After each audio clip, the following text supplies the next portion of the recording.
थाना कोतवाली क्षेत्र में एक अधिवक्ता के साथ मारपीट किए जाने का मामला सामने आया है। अधिवक्ता ने प्रेस वार्ता की है और जिला पंचायत सदस्य पर झगड़ा किए जाने का आरोप लगाया है।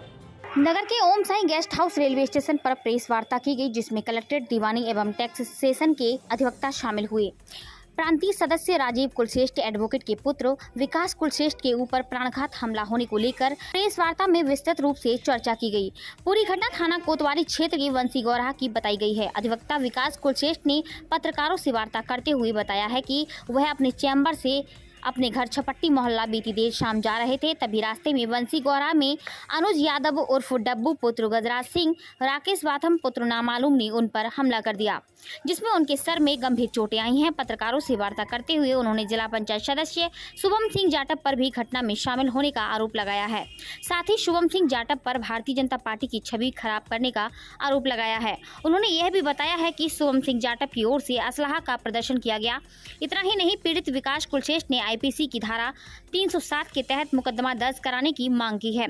साथ ही उनके पिता राजीव कुलश्रेष्ठ ने भी अधिवक्ता के ऊपर हुए जानलेवा हमले की घोर निंदा की है। उन्होंने अभी बताया है कि अगर 24 घंटे के अंदर पुलिस ने आईपीसी की धारा 307 के तहत मुकदमा दर्ज नहीं किया तो प्रांतीय लेवल पर अधिवक्ता एकत्रित होकर पुलिस प्रशासन के खिलाफ एक आंदोलन चलाने का काम करेंगे। पीड़ित विकास कुलश्रेष्ठ, उनके पिता राजीव कुलश्रेष्ठ को और टैक्सेशन बार एसोसिएशन के अध्यक्ष द्वारा क्या कुछ बताया गया, आप जरा यह भी सुनिए। जी 5 से 7 महीने पहले एक हमारे मोहल्ले के बदमाश हैं डब्बू सिंह, जो मेरे मित्र के पड़ोसी भी हैं, उनके खिलाफ़ मैंने कोतवाली में तहरीर दी थी। वो रोज़ बदमाशी करते थे, लोग हमारे मित्र के और मित्र के घर वालों को परेशान करते थे। तहरीर देने से वो मुझसे काफ़ी चिढ़ गए थे। कल मैं अपने ऑफिस से जब घर वापस जा रहा था तो बीच में मेरे ही कुछ मित्रों से और गाली गलौज कर रहे थे वो, और कह रहे थे कि तुम आजकल बहुत ज़्यादा वकालत कर रहे हो, वकील मतलब पूरे वकालत समाज को हमारे गालियां देना जब उनने प्रारंभ किया, जिसका मैंने विरोध किया। तो विरोध करने में उनने मुझे काफ़ी और ज़्यादा गाली गलौज देना शुरू कर दी। उन्हीं की तरफ और भी कुछ लोग थे, जैसे एक जिला पंचायत सदस्य हैं यहाँ के, जो पहले बसपा जिला अधिकारी भी रहे हैं, उसके बाद समाजवादी से जिला पंचायत सदस्य बने, आज भाजपा में हैं, जो मंत्री जी के नाम पे पैसे की लूट खसोट भी आजकल बहुत कर रहे हैं, और जो मंत्री जी के नाम का बहुत ही ज़्यादा गलत प्रयोग कर रहे हैं और भाजपा को बदनाम करने में लगे हुए हैं। और बोले मुझसे कि तू कर क्या लेगा, तू वकील है तो तू कर क्या लेगा, तू वकील है तो क्या भगवान हो गया है, और ऐसे करके मतलब मुझे बहुत ज़्यादा अपशब्द कहा। जब मैंने उसका विरोध किया तो 7-8 तो उन्होंने थप्पड़ मारे, और जब मेरे दोस्त ने मेरा बीच बचाव करने का प्रयास किया तो डब्बू सिंह ने मेरे ईंट उठा के, ईंट का आधा पीस मतलब अद्दा उठा के सिर में मार दिया, जिससे मेरे खून निकलने लगा और मैं गिर गया। उसी बीच मेरे फादर वगैरह निकल रहे थे और उनको भी सूचना मिल ही चुकी थी शायद, तो वो आए तो मुझे हॉस्पिटल पहले कोतवाली लेके गए, फिर हॉस्पिटल लेके गए। ये शुभम सिंह जाटव जी हैं, और वैसे तो हमारे पहले अच्छे संबंध थे, लेकिन जाने क्या जब से ये भाजपा में शामिल हुए हैं तो जाने किस मानसिकता से शामिल हुए हैं कि भाजपा को बदनाम करना चाह रहे हैं, या तो कि भाजपा में गुंडागर्दी है, कि लोग कहें कि भाजपा के नेता भी गुंडागर्दी करते हैं। मुझे तो ऐसा ही लगता है कि ये भाजपा को बदनाम करने की एक साजिश है, इस वजह से उन्होंने भाजपा में शामिल हुए हैं। शुभम सिंह जाटव है जो मुझे। आपने तहरीर दी है, क्या कार्रवाई चाहते हैं, क्या चाहते हैं?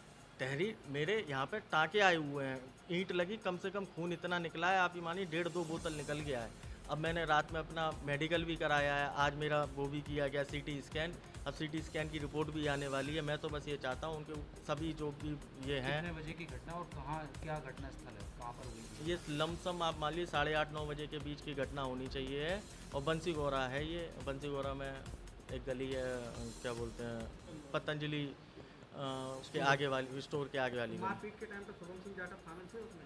हाँ बिल्कुल थे, उन्होंने पिस्टल भी निकाली थी और सब मतलब लहराई भी थी। और भी राकेश वाथम, जो मैं जिनसे परिचित हूँ मतलब नाम से, वो राकेश वाथम, डब्बू सिंह, शुभम सिंह जाटव, और 4-5 लोगों को मैं शकल से परिचित हूँ, क्योंकि आस पड़ोस मैनपुर छोटा सा शहर है, सब शकल से जानते हैं, लेकिन नाम से नहीं जानता हूँ मैं उन्हें। किस तरीके की कार्रवाई, क्या कार्रवाई चाहते हैं, किस तरीके? मैं चाहता हूँ कि इनके ऊपर 307 लिखी जाए और कड़ी से कड़ी इनको सजा दी जाए, क्योंकि ये आप अगर पता करेंगे और पुलिस सही से जांच करेगी तो आप इस सप्ते में ही शुभम सिंह जाटव के द्वारा और डब्बू सिंह के द्वारा 4 लोगों को मारा गया है, जिसमें अंकित यादव हैं, आलोक यादव हैं, और जिसमें सोनू सिंह हैं, और चौथा मैं और एक हमारे मित्र और हैं जिनसे कल और बदतमीजी हो रही थी, गोल्डी सिंह, वो भी एससी समुदाय से हैं। उनको तो बहुत ही ज़्यादा मतलब जो एससीओ के लिए जाति सूचक शब्द यूज़ किए जाते वो यूज़ करे जा रहे थे। प्रांतीय सदस्य यूपी टैक्स डिपार्टमेंट। कल आपके बेटे पर एक जानलेवा हमला हुआ है, किस तरीके से देखते हैं और अधिवक्ताओं को लेकर अशब्दों की बात सामने आ रही है? एक्चुअली एक समाज का अधिवक्ता एक न्याय पुरुष है। यदि कहीं कोई विवाद होता है तो उसकी ड्यूटी है उस न्याय का सही डिसीजन देके दोनों को अलग करा दे। यही कल घटना हुई है हमारी बेटी के संग, जिसमें हमारी बेटी ने बहुत प्रयास किया लोगों को। ये एक शिवम सिंह जो इस समय बीजेपी में चले गए, दल बदलू हैं, पहले बसपा में थे, फिर सपा में आए, वहाँ से निष्कासित किया गया इनको। अब हमारे मंत्री जी की कुछ छप खराब करना चाहते, उनके साथ रह के लोगों से ठगी करना। वो अधिवक्ता समाज के लिए कुछ नहीं, ये दिमाग में आता है उनके, अधिवक्ता कुछ नहीं है, जबकि अधिवक्ता एक न्याय पुरुष है। और हमने भी बहुत सी लड़ाइयाँ हुई लोगों के बीच में, तो दोनों का न्याय दिलवाया, दोनों को दूर कराया। यहाँ तक कभी मार तोड़ की बात नहीं हुई, ना तमंचे की लहराने की बात हुई।